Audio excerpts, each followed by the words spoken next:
بسم اللہ الرحمن الرحیم اللہم صلی علی سیدنا محمد وعلی آل سیدنا محمد واصحاب سیدنا محمد وبارک وسلم علیہ۔ ناظرین، پھر ایک عنوان کے ساتھ آپ کے سامنے حاضر ہوں۔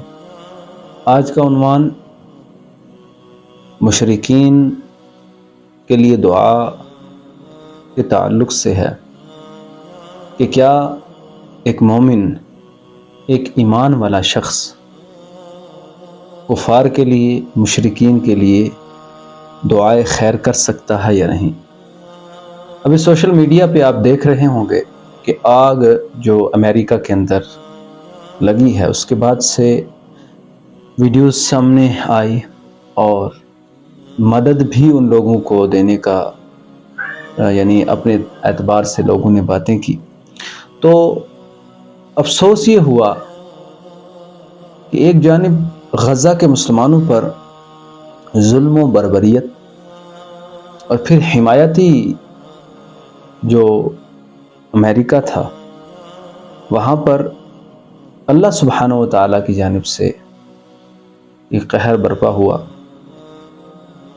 تو ایک پوسٹ دیکھنے کو، یعنی ایک پکچر دیکھنے کا اتفاق ہوا جس کے اندر لکھا ہوا تھا کہ جو آگ سے متاثر لوگ ہیں ان کے لیے چندہ،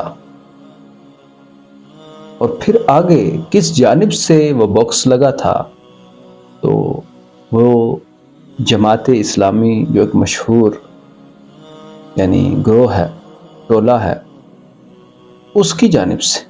لا حول ولا قوت الا باللہ۔ یعنی یہ باتیں اس لیے بھی میں کر رہا ہوں، یہ لوگ جس سیکٹ سے تعلق رکھتے ہیں ان کا کوئی دین و مذہب نہیں۔ آپ تاریخ ماضی کے اندر دیکھیں تو جہاں سے اس قوم کو فائدہ ملا، کسی سے بھی ہو، فائدے کو ان نے دیکھا، دین کو نہیں دیکھا، فائدہ اٹھا لیا۔ آپ نیٹ پہ سرچ کریں گے، کئی شواہد مل جائیں گے ان کے مدارس میں آنا جانا کس کا ہوتا تھا اور کس طرح یعنی یہ رنگ بدلو قوم ہے۔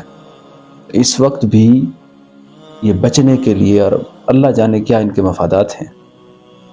تو خیر، کسی نے بڑا اچھا لکھا تھا کہ ان کی روزی روٹی چونکہ انہی کے جو یعنی ان کے پیسے سے چلتی ہے اور ان کے مشن کو یہ آگے بڑھاتے ہیں، گستاخی والا مشن، گستاخان رسول، گستاخان صحابہ۔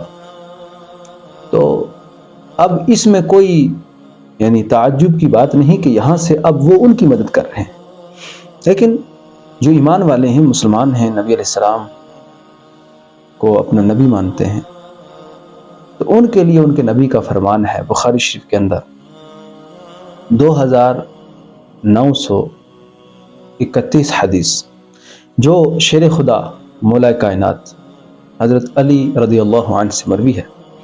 عن علی رضی اللہ عنہ قال لما كان يوم الأحزاب قال رسول الله صلى الله عليه وسلم ملأ الله بيوتهم وقبورهم نارا شغلونا عن الصلاة الوسطى، يعني شغلونا عن الصلاة الوسطى حتى غابت الشمس. Narrated by Ali radiallahu anhu.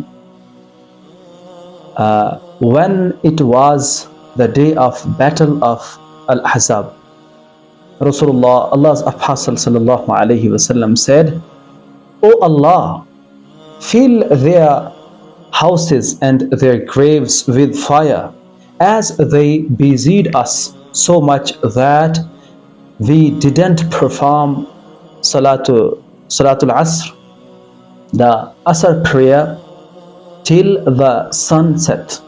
اللہ اکبر۔ یہاں تو چندے کیے جا رہے ہیں، یہاں تو امداد بھیجی جا رہی ہے، مدد کی جا رہی ہے، لیکن وہاں جن کا کلمہ پڑھنے کا انہیں ڈھونگ رچا ہوا ہے وہ فرماتے ہیں، یعنی ہمارے اور آپ کے پیارے آقا صلی اللہ علیہ وسلم کیا فرماتے ہیں کہ اے اللہ سبحانہ و تعالیٰ، یعنی حضرت علی اس کے راوی ہیں کہ یوم احزاب یعنی غزوہ احزاب، خندق، جہاں اس غزوے کے اندر رسول اللہ صلی اللہ علیہ وسلم نے مشرکین کے لیے، کفار کے لیے وہ دعا فرمائی اور فرمایا کہ اللہ ان کے گھروں کو، ان کے قبروں کو آگ سے بھر دے کہ انہوں نے ہماری نمازیں کو، یعنی کون سی نماز؟ نماز وسطیٰ، عصر کو قضا کروایا۔ جی ناظرین، یہاں تک کہ سورج ڈوب گیا۔ تو میں یہ توجہ دلانا چاہتا ہوں اہل ایمان کی، اہل اسلام کی، اور نبی علیہ السلام کے سچے عاشقوں کی، کہ نبی علیہ السلام ان اشخاص کے لیے کہ جن نے جو سبب بنے نماز عصر کو قضا کروانے کا، اور مشرکین ہیں ان کے لیے تو بد دعا فرمائی کہ ان کے گھر اور ان کی جو قبریں ہیں وہ آگ سے بھر جائیں۔ تو سبحان اللہ، وہاں بھی یعنی دیکھنے کو کئی واقعات ملے، اور یہاں اس وقت لیکن دوسری جانب دیکھیں 2 نمبر کے جو مسلمان ہیں وہ ان کے لیے دعائیں کر رہے ہیں۔ ناظرین، آپ نے نہیں دیکھا کہ غزہ کے اندر ایک نماز وسطیٰ کیا ہے؟ کئی نمازیں ان کی بیچاروں کی قضا کروائی، کئی نمازیں چھوٹ گئی، خون میں لت پت رہے، کئی دنوں تک کھانے کو کچھ میسر نہ آیا، ان کی مسجدوں کو اڑا دیا گیا۔ یہاں یہ کون سے مسلمان ہیں؟ دعویٰ تو ان کا اسلام کا ہے، کلمہ گو ہیں، لیکن اس جانب حدیث ہے، اس جانب ان کا یہ عمل قبیح ہے کہ یہ ان کے لیے امداد کو اکٹھا کر رہے ہیں۔ واللہ عالم بالصواب۔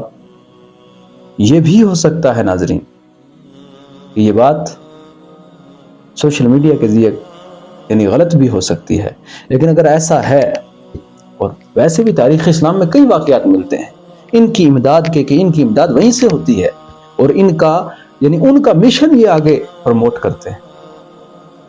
تو اللہ سبحانہ و تعالی ہمیں ایسے شر پسندوں سے بچنے کی توفیق عطا فرمائے، اور ہمیں سچا پکا مسلمان بنائے، اسلام اور مسلمانوں کا درد عطا فرمائے۔